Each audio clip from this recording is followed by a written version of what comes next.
are back. All right, we are back. Literally. Happy birthday. Let's go. I know, man. Getting Birthday done passed. Everything, man. Blessing to reach 30. I thought I was gonna feel a different way, but I feel great, bro. I feel rejuvenated. I feel great. The 20s are behind me. It's no point of looking in the past or thinking about it in the past, bro. 30 is here. We're gonna keep elevating in life, for real. You continue to look in the past, bro, you're gonna stay there. So I ain't trying to stay there.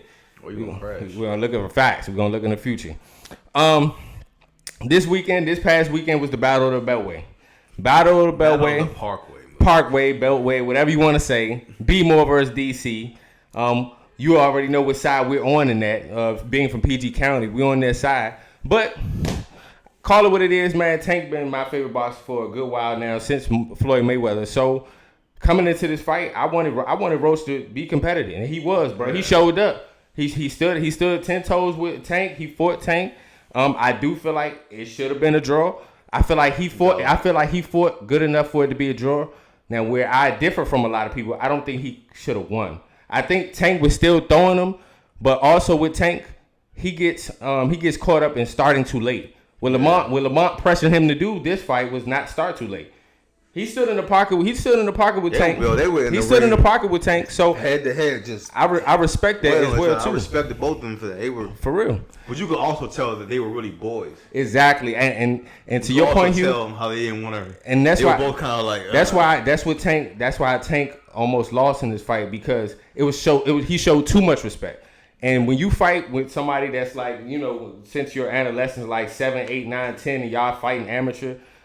You kind of know each other's tendencies. Y'all know each other personally. So it's like that's like me and you fight. I want to fight. I want to win.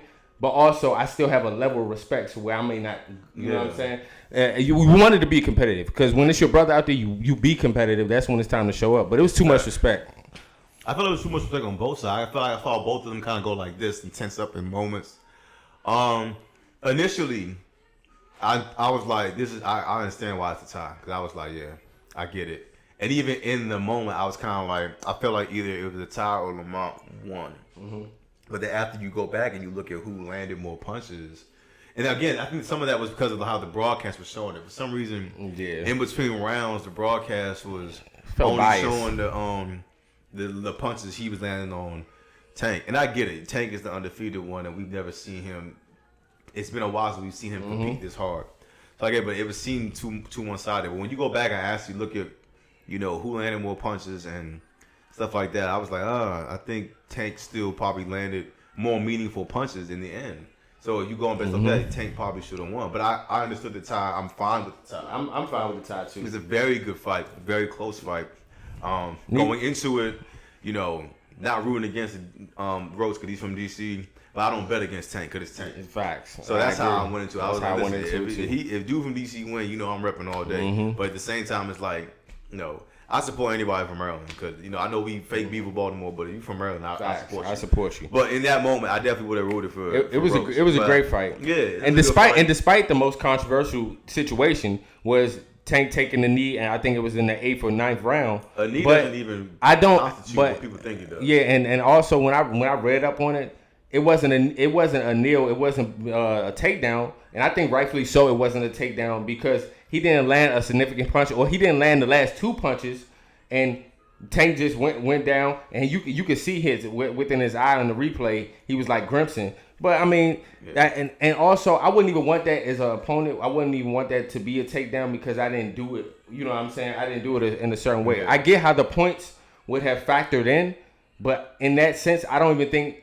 A lot of people were just in shock. They was just like, why is he falling down? It was just random. It wasn't like he did something impactful. And then also, what I would say in the later rounds, Tank won those later rounds.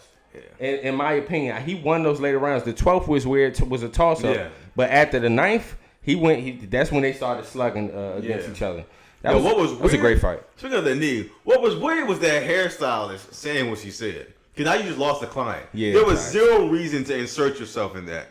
There was zero reason to point yourself out or to out him like that because he was not talking about you. Facts. He literally said the hair grease I've been using since I got my hair done was getting in my eye. Exactly. He didn't say my hairdresser did my hair wrong. Mm-hmm. He didn't say so-and-so does my hair And she was like, he didn't blame you, mention you, name you. So the dude that I don't understand women do stuff like that. It just baffled me. I was like, you looking for a highlight so bad. Yeah. And you just probably lost one of your highest paid clients, probably one Definitely. of your high. And like to your point, she didn't have to say nothing about that situation.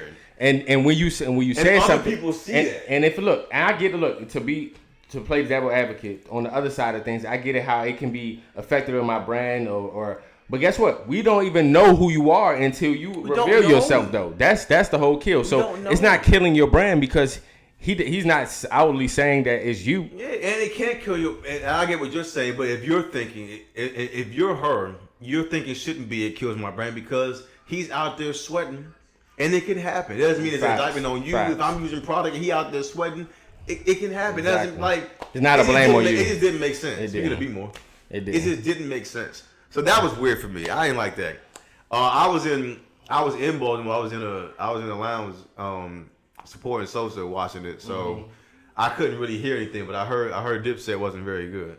Yeah, let's talk about that. I do think I ain't gonna lie to you. I do think the walkout it plays a factor, bro. It does play a factor in the energy. Why he didn't pick nobody from Brooklyn? And I don't know why he didn't pick somebody from Baltimore because how Lamont Roach did it. He implemented DC. He brought No Savage out there. It was actually okay. It matches the moment. And then you know what I'm saying? I thought he was Tank would bring out somebody from Baltimore. It's just how it was. We just seen how Detroit got washed up by Washington because they brought out Jello out there and didn't bring out Eminem. You know what I'm saying? Which is crazy. I just think that you got to read the room in the moment because I'm not saying Dipset. I want to say Dipset because it was actually it was just Juelz and Jim. But like, I'm not saying they don't have good songs or whatever. But I heard they didn't match the energy. I heard they didn't rap very well. They didn't know their lyrics. They were offbeat. I haven't gone back to play it. I seen it, bro. That's what I was told. I seen it live. It just wasn't. You know what I'm saying? When I saw that, I was like, "Why you put nobody from Brooklyn?" And Fab was there. I was like, "You could have had somebody from." If you trying to appeal to the New York crowd, you was in Brooklyn.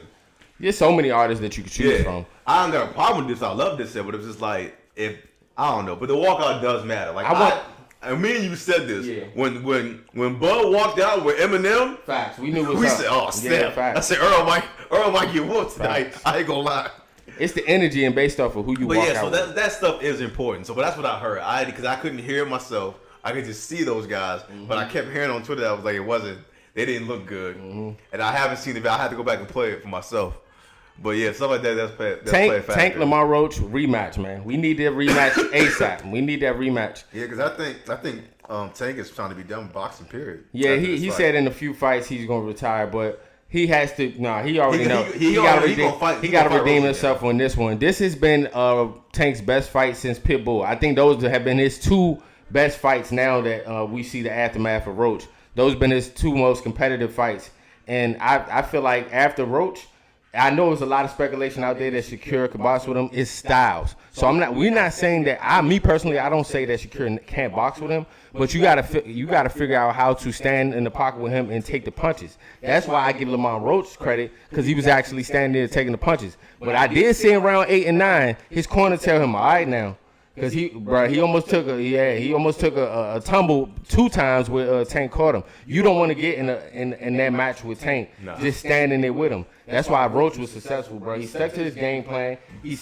What he did that was successful is that he didn't let Tank inside a lot of the fight. He kind of dictated the fight, being the aggressor. When you're the aggressor in the fight, and as a boxer and you truly know boxing, that's when you can be in your most or your best pocket because you're on the attack more. You're not being on the defense.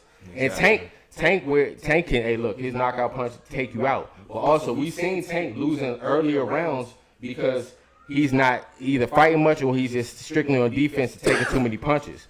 Too much feeling about the fighter out, feeling out the fight in the early rounds for Tank. Yeah, but for me, honestly, if it wasn't a draw, I thought Tank won that. Like me personally, I felt like when I replayed the fight, when I also was watching the fight. I seen Tank landing more punches, significant punches. It just was that when Roach was punching, it was stumbling Tank. So it actually looked like he was leading in the fight. It was a hell of a fight, bro. I'm not mad with the draw, and I'm not mad at people who think that Roach won because that's for the city. That's for the city. I think that was good. Pull out the list, bro. Pull out the list. Greatest black actors in film history. I don't even know who did Over this. 84,000 votes. Well, who voted? The people for this? voted. That's what it's basically alleging. The people voted. Well, the people did not. Black people didn't vote for this. It can't be no way. Nah, black Can't be no way. If it in your 10 black actors of all time in film history, if Will Smith is not in there, it's not a list. it's not a list. First of all, Will is that don't even make sense. That don't make sense. Let alone you gotta have him top 10 is ridiculous. Top 10 is outrageous. Number 1 is bro. Denzel, which I'm fine with. Okay. Number 2 is Morgan Freeman. Then Samuel L. Jackson, Lawrence Fishburne, Chadwick Boseman at 5, Forrest Whitaker at 6, James Earl Jones at 7, Danny Glover at 8, Eddie Murphy at 9, Jamie Foxx at 10. All Will are worthy. Smith clears everybody here besides Denzel. All are worthy though. All are worthy. Let's say that. But Will does clear everybody. Who would you? here All right. Denzel. Let's say who would you take out for Will? I got two that I'm upset with. I think Will should be in there and Don Cheadle should be in there. I'm fine. Don Cheadle's one of my top 5 favorite actors, so I'm fine with that. If you talk about just it don't matter what you pick from an acting standpoint or a box office standpoint. Will Smith clears everybody but Denzel. Will's definitely top 3. Yeah, he clears everybody here but Denzel. So I would put him above Morgan Freeman, but it's hard. I still have Morgan Freeman there because Morgan Freeman's been in so many films. Samuel Jackson as well, been in so many films. So that rounds out my top 5. Lawrence Fishburne does not need to be in the 5. Neither does Chadwick Boseman. I'm sorry. No, I love Chadwick Boseman. That's the only me too. I love Chadwick Boseman, a legend. There's no way you're telling me Forrest Whitaker's better than Will. It just respectfully, he didn't have enough time here as much as these people. Yeah, and the films that he's done some great films. Lawrence Fishburne might be top 5, bro. I don't know. He ain't over Will Smith. I'm tough. He's not over Will Smith, but he could be in my top 5. Forrest Whitaker is not above. I don't know how Forrest Whitaker is here and Will Smith's not. James Earl Jones is more of a legend for his voice than his acting. Okay. And at least for my generation. Like I said, when we came up with James Earl Jones, he was already a much older guy. He's still top 10 though. Yeah, he was a much older guy. But I'm saying the fact that Will Smith is not here and these guys are here. I get what you're saying. I get what you're saying. So Danny Glover, again, incredible actor. Eddie Murphy. And Jamie Foxx. Jamie in my personal 5. Jamie is my personal 5. I don't think it's not a more talented person in the entertainment industry than Jamie Foxx. Like, especially in film. For me, I'm just like, I don't like whatever your criteria is. Will Smith for me clears everybody but Denzel. That's true. And if you're doing it from an acting talent standpoint, then okay, I can see if you put Jamie above it. I'm not mad at that. Even still, it's probably only 2 guys you could say probably act better than Will, and that's Denzel and Jamie Foxx. And I remember Sosa was trying to tell me. And films too, bro. And here, that's what I'm saying. From a film standpoint, he clears everybody but Denzel. And I'll say Samuel L. Because again, Samuel L. has been in everything. Everything, bro. And more, but even from a box office standpoint, it's like you've never seen a guy that had that 8. He had probably one of the most historic 8 film box office runs. 8 number ones in the span of 3 years.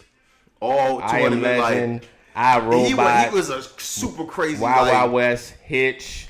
You know what I'm saying? Independence Day. Will Smith's run he had one of the greatest runs. That 8 film run was one of the craziest things ever.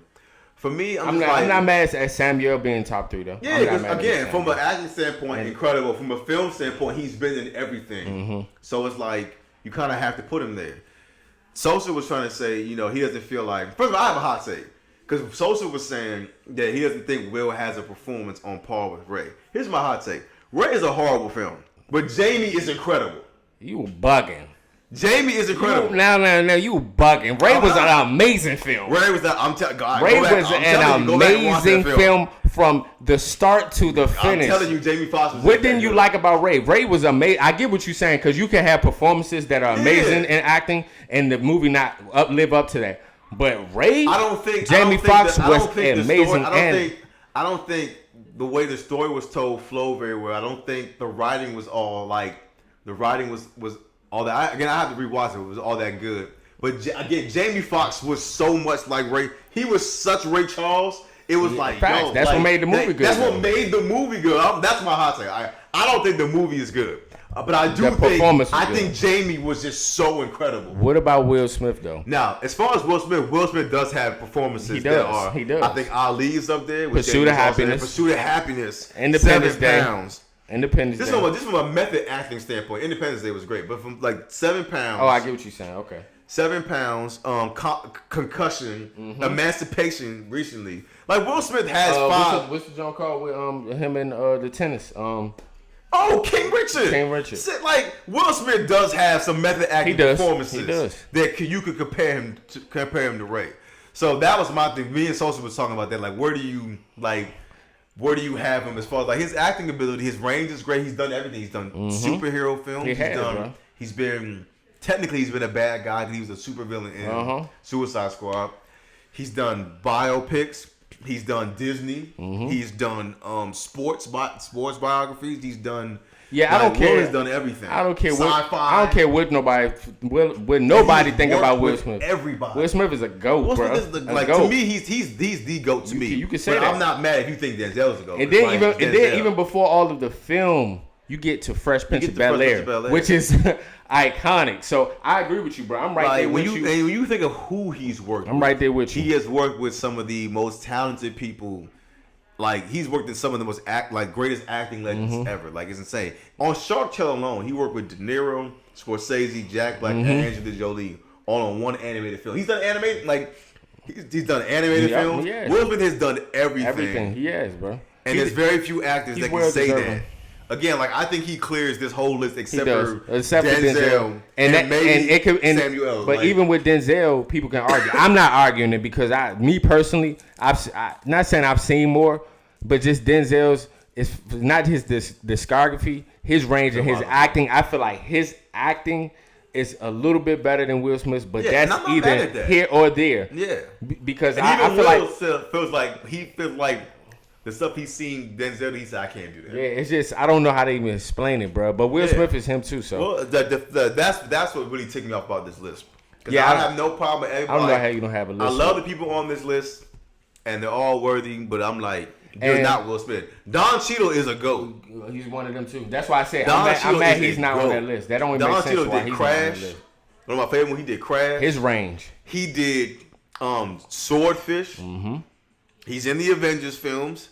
He did him and Adam Sandler and Rain Over Me. Oh my gosh, Rain Over Me. Hotel Rwanda. A lot of films, bro. Ocean's 11, Ocean's 8, 10, 11, 12. Like Don Cheadle is a GOAT. Brooklyn's Finest. Oh my gosh. Brooklyn's Finest. That's my favorite by him, bro. That's what not introduced me to Don Cheadle, but kind of did. Don Cheadle is one of my top 5. Like people be looking like Don Cheadle. And I know this film. I know this film, but you go into TV shows. He was in Fresh Prince too. Come on now.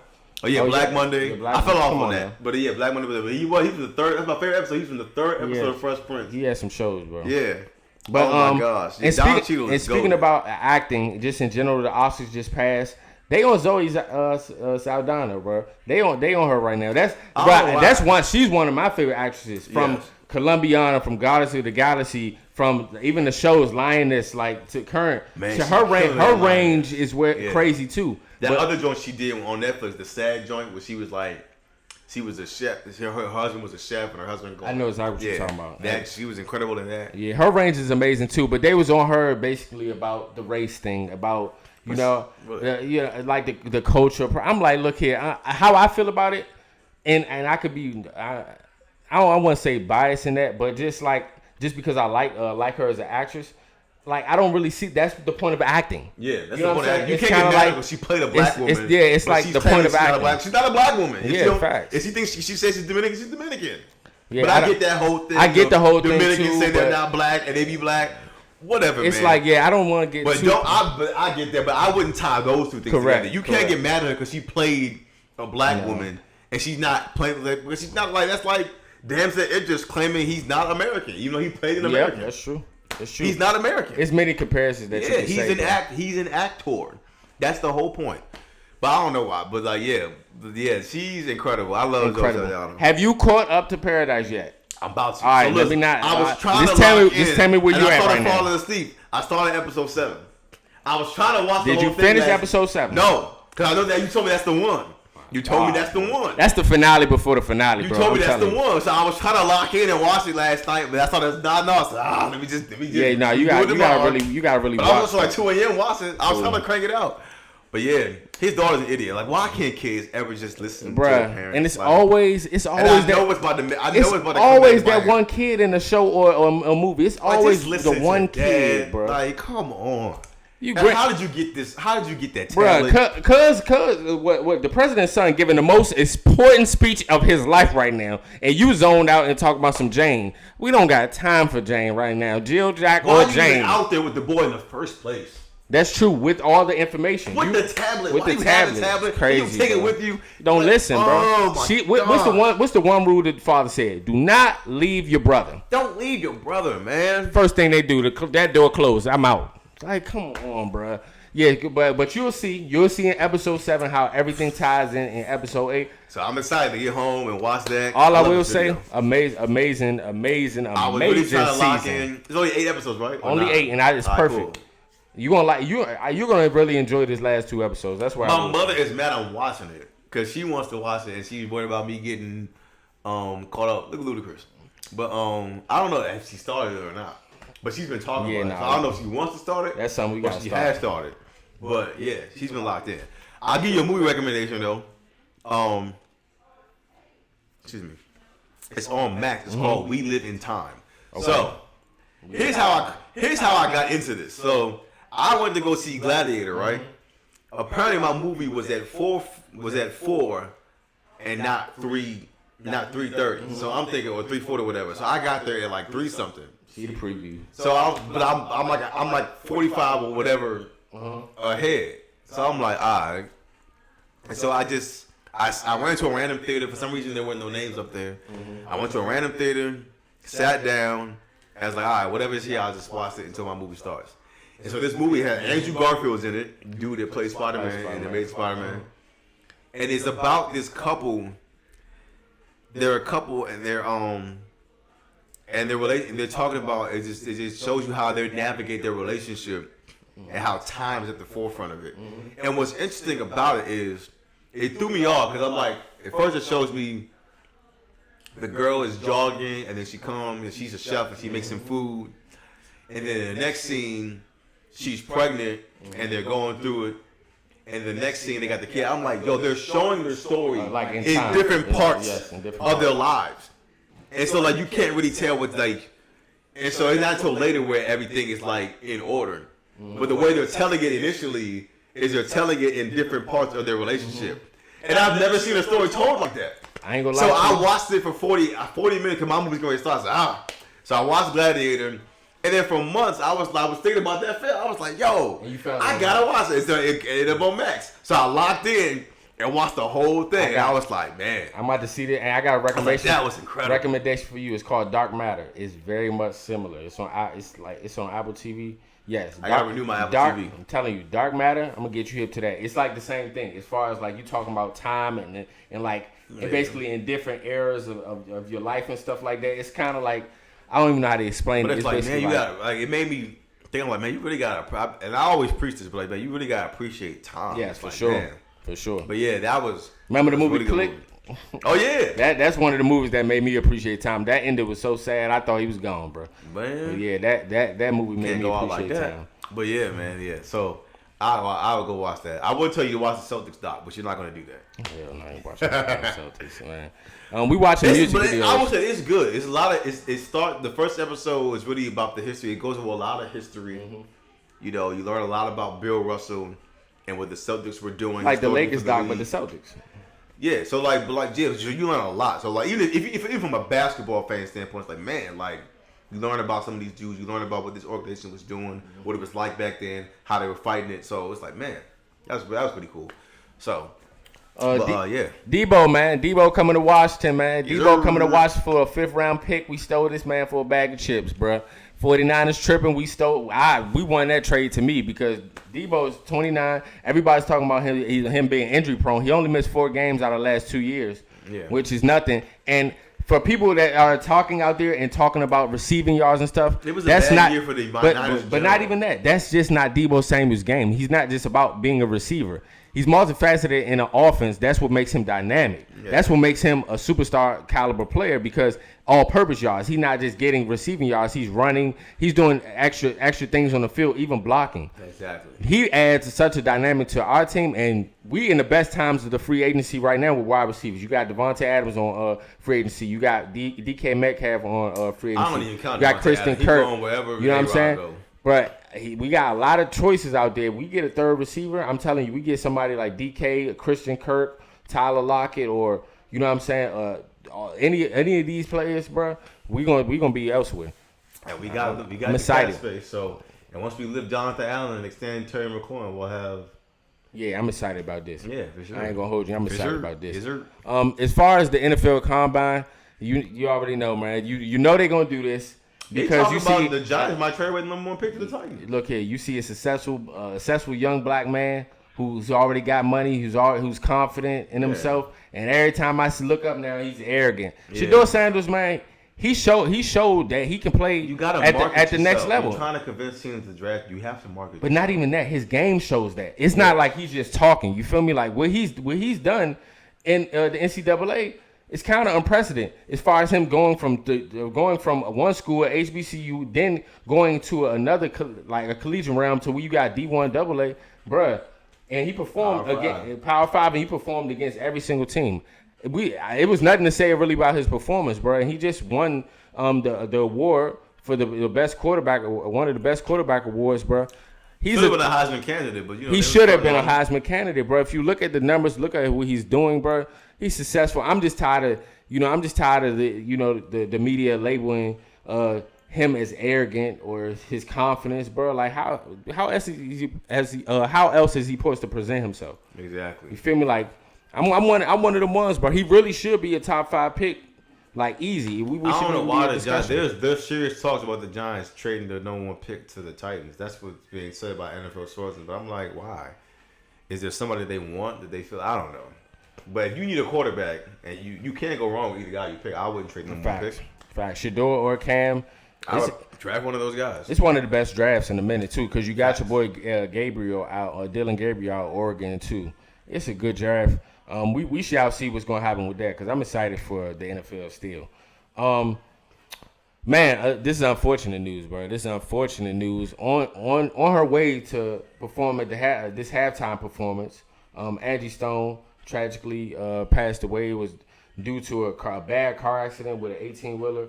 And it's unfortunate because it was 9 passengers. They was on in like a van. She was the only one that passed away, but Angie Stone, bro, like just showing her respect, not just a neo-soul legend and queen, like a legend and pioneer in the rap space, also in the R&B space too, bro. Like, I remember being introduced to Angie Stone, my father playing Angie Stone. Angie Stone is like a real live legend.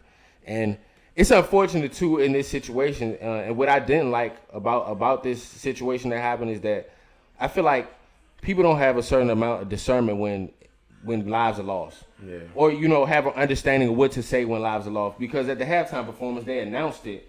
I just don't think you even announced that. And how they did it, it's not saying it wasn't respectful, but it was just like, you probably don't even give their family a chance to not even mourn, but even probably be privy to this information and you're, letting it be known.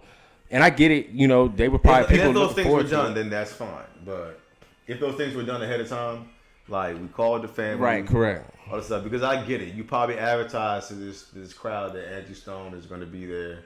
A lot of fans are probably there because they wanted to see Angie Stone. Some people buy tickets and stuff like that. So you do have to try to explain, what's going on. It is sad.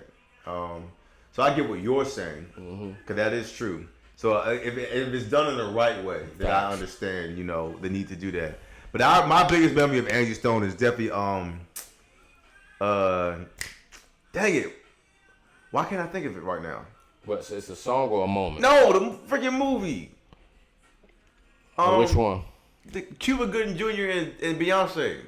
Cuba Jr. The church movie, the choir. Oh yes, I know what you're talking about. That I don't know why. I know what you're talking about. I know the name of this movie. I know what you're talking about, bruh. But she's in that. But Angie Stone. She was in that. The OJs was in it. What's his name? Tito, the rapper, was in it. You talking about like legends of all legends, bro? Neo soul, bro. her music paved the way for a lot of people, bro. Coming up, fact. especially like with Jill Scott, Erykah Badu, The Flying Temptation. that whole sound. Yeah, that was a great movie. It was a great film. With, Beyonce and Cuba Jr. Soundtrack was like that. I don't know why. He has. He been out here wilding. Hey, look here. Look. He's one of them ones. What we say all the time, bro. Just because you got money, that don't unlame a lame. It don't unlame a lame. Shoot, low key, Cuba almost could have made this list. For real. Cuba been in some joints. Nah, he been in some movies. I think he would be in the top 20. Yeah, Cuba Gooding Jr. was him for a long time in Hollywood. He has, bro. He got some movies, bro, and TV shows. You gotta think about that as well too. What would you do in this situation, bro? Citigroup mistakenly credits customer 81 trillion in bizarre payment error. I'm not gonna lie, man. 81 trillion, bro. You gonna have to find me, bro. I'm not gonna lie, you're gonna have to find me. I'm not reporting nothing, bro. I'm gonna have to seriously pray on that one because I'm like, Lord, it's in there. I'm Look here, I might do the blackest thing ever. I might say, God just has blessed me with this.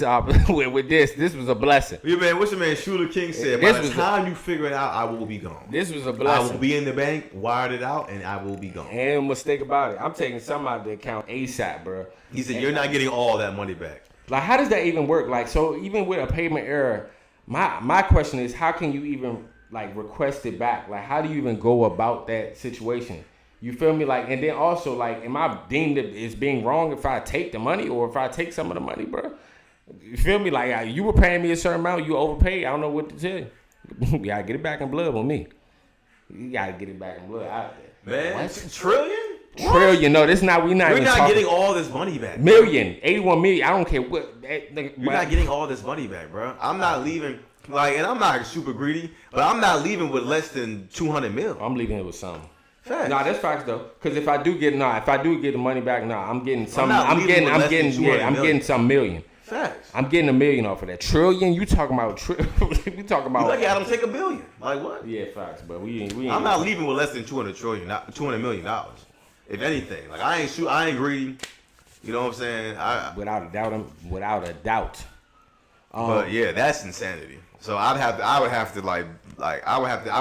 wouldn't even tell my dad. My dad, his first instinct would be like, give it back. No, I'm gonna see what God says first. Bro, I don't know. Bro. I don't want to hear his voice and his voice only. I don't want no outside influence. Everything happened for a reason. So. Facts. I want zero outside influence. And when you do find out, just know that I've already talked to God. Nah, for real. When you find out. Because I don't want to be at fault and no karma come back on me, but when you do find out I have this money, I've already talked to God about it. I spent a week in prayer. It's for a reason. Facts. I ain't gonna lie, it's for a reason. You know now we live in the streamer era. A lot of these kids nowadays are online making money, bro.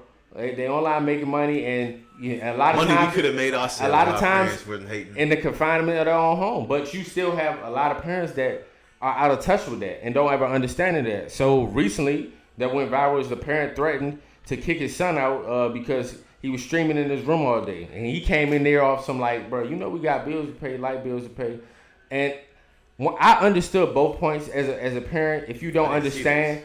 I feel like, but still, you should be able to communicate that as well too. But also, as the child, you should communicate that, okay, maybe this is my source of income. This is what I'm doing, and hey, look here, pitch in for the house or in the rent. You can't just be making money and streaming because a lot of the parents out here in different generations, they're out of touch with a lot of reality in regards to the streaming world and technology world right now. So, you know what I'm saying? Let that be known. Communicate that. But also too, as the parent, I felt like he did a lot because he ripped the string. He ripped the computer, ripped the string. He got upset, and it's like I feel like those are conversations to be had when you are super aggressive with your child, bro. I don't think that is the answer because that's how you get the child to rebel, a child not to trust you, a child not to talk to you. So I feel like it is a reason why he probably is not, you know what I'm saying, communicating in the best of ways. But if you are sitting there all day in the crib, bro, you gotta contribute to something. Facts. And I will say this, y'all cannot let this streaming stuff get to y'all head because I remember a couple weeks ago, I don't know, I think Shorty's name was Jada, but she lived in a high-rise apartment. Keep in mind, this is a high-rise apartment. And she's streaming. I think she was new to stream. I think she only been streaming for like a month or whatever. And she had farm animals in that joint. This is a high-rise apartment. Mm-hmm. She had farm animals in that joint. I don't know if it was for the day, for the stream, or she was living up there. Like, she leaked. She had a whole pen with a real pig, hay, goats, and shit. Like for content or just... I don't know. But regardless, it got her evicted, and she's mad because... She's mad because they didn't give her a warning. I'm like, girl, you live in that high-rise apartment. Yeah, I'm kicking you out, too. Facts. You can't bring farm animals in here? Hell no. Are you kidding me? And people are COE nowadays. Content over everything. What? Nah. No, and then you got your neighbors. I know it's stinking there, first of all. I know it's stinking there. I know that smell is seeping into the hallway. People probably can't sleep. You don't know what they doing in they apartment next to you. They hearing chickens and goats. Like, come on, yo. Like, you live in I have to keep saying it because it's like, this is a high-rise apartment. This is an expensive apartment. Mm-hmm. I'm like, first of all, how'd you get all that in there? Because I know you had to go to like the 30th floor. Like, how'd you get all that in there? But to your point, bro, we are in the era where don't let that stuff get you thrown out. They gonna people do a lot for content, bro, and that becomes a problem too. Like, honestly, like seeing you in a place you own. Seeing the videos, bro. I don't know if you've seen the videos, but I see them not as often, but I used to see them all the time where, you know, they out trolling and doing whatever at grocery stores or like doing too much with the audience. Or like I seen one recently that, you know, they were on the elevator and one of the dudes like trying to holler at this dude girl in front of him. And this dude jacked him up so bad, about to pull out the gun and everything. I'm like, bruh, stop playing with people. It's like a lot of people do things in the name of content. And I think it's just being taken too far nowadays. I saw something. Let's get back in reality. Let's not take the content too far. There was a group of dudes. They all had balloons. One of them had a camera and a mic, and they walked up to two random girls and did the balloon pop, and each of them said corny why they don't like them. Corny. And the girl, I'm like, bro, this is why women hate us as a group, because like that's the cheesiest. Like that was so champ. Like, what are y'all doing? It's corny, bro. Like, what are y'all doing, bro? It's corny. Like, come on, man. And then that's why. Look, and then those are reasons why a lot of women nowadays say men are trying to be them, and a lot of men are saying women are trying to be men. It's like bro, we in a matrix right now, bro. We are in the daggone matrix. Them balloon joints need to stop though. Before we get out of here, but at the same time, I'm like, bro, this has to be. We ain't talking so long, so before we get out of here, what was your thoughts on the Drake album? Oh, I like that album. Yeah. I like that album. I like it a lot. It was a good album. I didn't expect anything less, you know. It does. Now, initially, I think I still, even though it's a good album, I still think to this, I still feel like it sounds like an album that they just put together. It does not sound like an album that they really sat with, worked on, and grinded out. It feels like something they did just put together. Mm-hmm. But it is good. It's a good album. You know, you're not gonna get a Drake album without a Drake bop. Like, if you thought there wasn't gonna be a Drake bop in here, I don't know. Yeah. But you know, Nokia goes crazy. Give Me a Hug goes crazy. Mm-hmm. I like Greedy. That's my favorite Jones. That and Rain. I like Something About You. CN Tower. The album is good. The album is good. I went into it expecting the album to be good. You know, so. You know me. I'm a Kendrick fan, but I'm a Drake fan as well. Mm-hmm. So I went into it, and I didn't like initially how people. I feel like we're in an era. It has been a while since we talked. Mm-hmm. I feel like we're in an era of people aren't listening to music to enjoy the listening experience. Yes. They're listening to music with a comparative mindset, or initially trying to compare it to the last thing or the next thing. Like, it had been out of the day, and people were already trying to compare it to Gen X. I'm like, why are y'all trying to compare this West Coast hip hop album to this R&B? Like, that's true. This album just came out. Like, it's like, why are we doing this? Like, listen to play the album to enjoy it. Mm-hmm. Like, play it for why you like it. They had that one little white person song that I didn't like with the guitar. I forgot what it is. For what? On the Drake album, I didn't like that. I was like, which song? For me. That Die Trying album with Yebba is fire. I mean, Die Trying song with Yebba and Party Next Door is fire. Oh, Peemy's Dilemma is incredible. She's tough. Fire, bro. She's tough. Fire. But Rain in Houston is like that. Rain in Houston. Beat Your Padre. I'm like, I can go Rain without in Houston that. And Greedy, my two favorite songs on that joint. Like some Beat Your Padre, I can go without. The Die Trying is fire, bro. It's not this. That's Celibacy. Celibacy is good. I'm thinking you're talking about Die Trying. Because you're talking about like the pop song. It's No. That's not glorious. I gotta hear what you. Is it before all this? Small Town Fame? Small Town Fame is fire, bro. Small Town Fame is fire. Fire. I'm telling you, like, bro, I am me being a Drake fan, you know how I feel, but bro, this album is fire across the board. And I get how you can say it doesn't remind you of just a sequence album. It reminds you playlist. It's still good music. That's the point. As long as it's good music, bro, I don't care. Cause you remember they said the same. Oh, it is Dodge Fine. It is Dodge Fine. I know what you're talking about. Yeah, I wasn't a huge fan of that song is fire, bro. That song, I'm telling you, that song is gonna be the biggest song out of. I feel like that song can be played anywhere. Yeah, that's going to be a global song. One of those type of sounds. International like, crossing songs. You can play it in a early it gives me like an early 2000s movie vibe. Yes, it does. It's perfect. It's I said it remind me of a Shrek soundtrack. Yeah, that's why I'm like, but Fire. I get it. Fire, bro. Like it's not a bad song, but it's not for me. Show some versatility. Yeah, my bad. But yeah, I like that. But yeah, I like that. I like this album. I was enjoying it. I probably should play it some more. I played it like at least 3 times, maybe 4. But I like the album. Like yeah, I have no complaints. Yeah, I have no issues. I'm looking forward to good music. We got 0 issues. We got the Fall Off coming. I just played Reason's album and I like it. Your Reason album was I need to play all of Friday's album. Because you know me, I'm not a big R&B guy. Friday, I'm so solid. I just went to go get songs that I saw, like the Wale song. I saw Wale when I went and got that. Meek Mill been snapping. Chris Brown song. I heard the Chris Brown song because Chris Brown posted it. So that sounded good. That made me go get it. Chris Brown song is incredible. Meek went stupid. It's crazy. So now I want to play this whole thing. Back in his bag. I'm now anticipating his music. But I'm starting to see more of this 1, this 2 type of thing. Because IDK did the same thing and he recently dropped. I need to play his joint. He did a this 1 and this 2. And Friday did a this 1. Mm-hmm. This 2. So I'm seeing more of this thing. I'm like, I don't know. So, but yeah, I do want to go back, excuse me, and play the rest of Friday's album. And then eventually get into IDK. But yeah. Looking forward to that. Quavo dropped some song. It was a good joint. I liked it. Yes, sir. Hey man, another amazing episode. You ever hear from Lloyd again? Yes, sir. Of the Phase on View podcast. Make sure you tap in, like, share, subscribe, tap into the content. We here, man. Hey, make sure you tune in. Yes, sir. We out.